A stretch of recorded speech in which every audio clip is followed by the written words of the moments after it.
Let me tell you that structural family therapy is something that I don't do.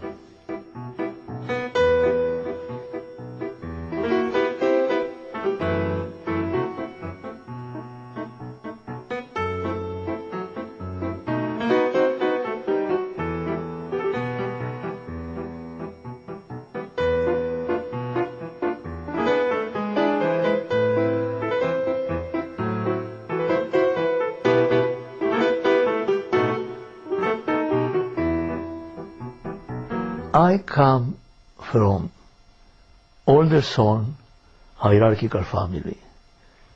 My grandfather was the supreme authority. My father would never dare to challenge him. I was not supposed to challenge my father.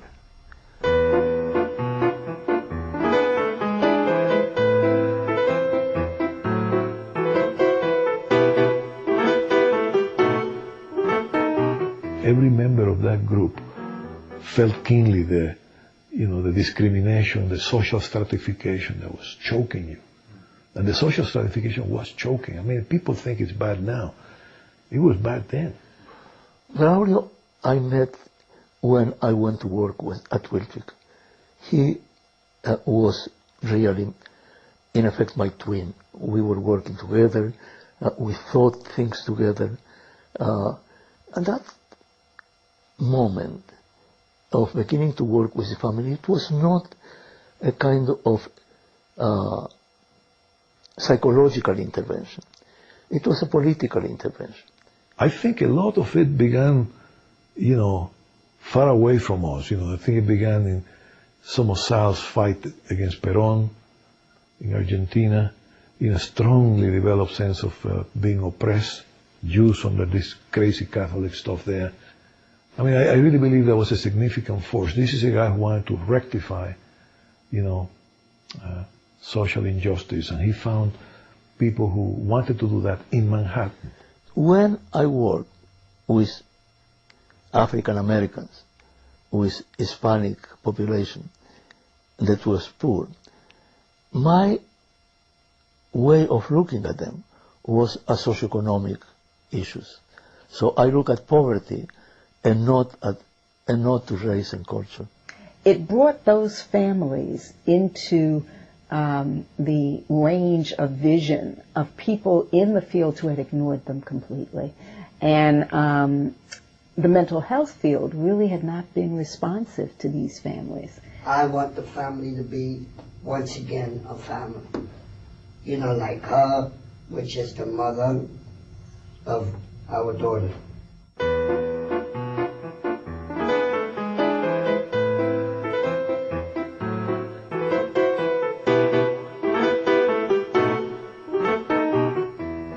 Sal was working, very hard to establish family therapy.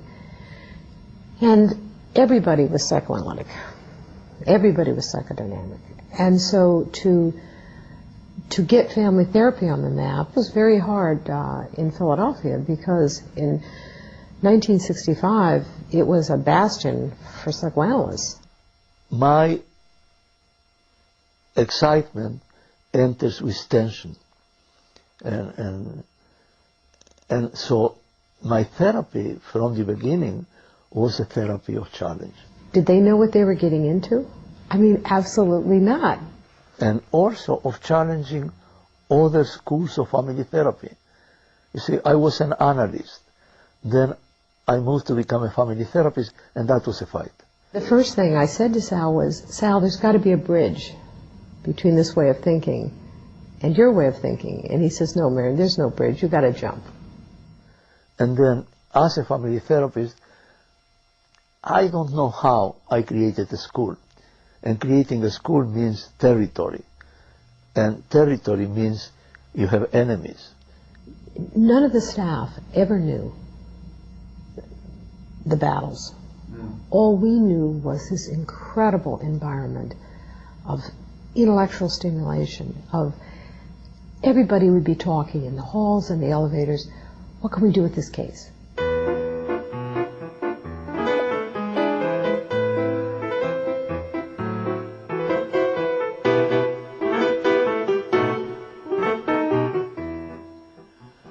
the fact that English was not my first language affects my way of communicating. I don't communicate precisely. I communicate with metaphors.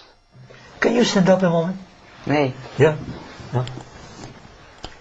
Oh, wow. So it is the way in which I speak. If you see my therapy, you will see that I am continuously using metaphors, and a tremendous amount of my metaphors are special. Can you stand up, John? See, you are much taller than him. Yeah, he's got short legs. But he has more experience. Yeah. Sal's approach was an interventionist approach. It had in it the assumption that he had a right to intervene and that it was his job to promote change. So I think you are constructing his silence. You don't want his silence. I don't know how I'm able to express my feeling, because if I say something, he say yeah, but obviously I don't know where that's going. No. See, in your family, Fred, it seemed as if Maki is the stronger person in the couple. I think you are the stronger person. Okay, well, there's been the feminist critique that, you know, that the structural model not only is a kind of a power thing. It empowers parents over children, it privileges parents over children, and implicitly privileges males over females. I would like to say one thing for the record and for posterity. I am curious.